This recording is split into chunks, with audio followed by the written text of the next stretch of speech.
Alors, l'arrêt maladie, c'est faire l'autruche. À votre avis, là, quel est l'intérêt de votre employeur? Il va se dire, ah oui, mais il souffre ou elle souffre, je comprends, je vais lui rendre sa liberté. Ou plutôt, je vais en faire un exemple, je vais pas lui rendre la tâche facile. L'arrêt maladie, c'est procrastiner. Ça ne règle pas le problème, ça le remet juste à plus tard.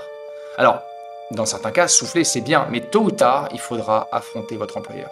Vous ne voulez pas vous enliser dans un bras de fer, dans une situation inarrêtable.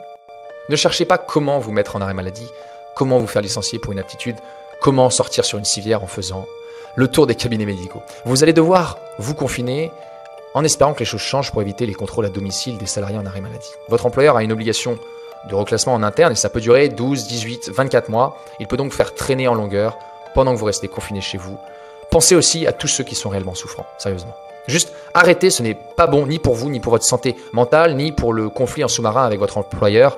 Ça finira par un épuisement, un isolement social et professionnel. Et ce n'est pas tout, il n'y a pas de délai. Vous pouvez rester dans les effectifs des années sans pouvoir lancer un projet, sans pouvoir chercher un nouvel emploi, sans pouvoir contracter un prêt immobilier. Les assurances ne vous suivront pas. L'arrêt n'est donc pas une solution pérenne ni honorable. Et que dire de l'inaptitude?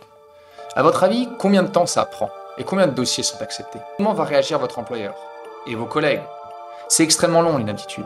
Il y a aussi une obligation de reclassement par votre employeur, un mois pendant lequel il ne vous paie pas, ou alors il y a aussi l'état de santé qui vous rend inapte à toute activité pro.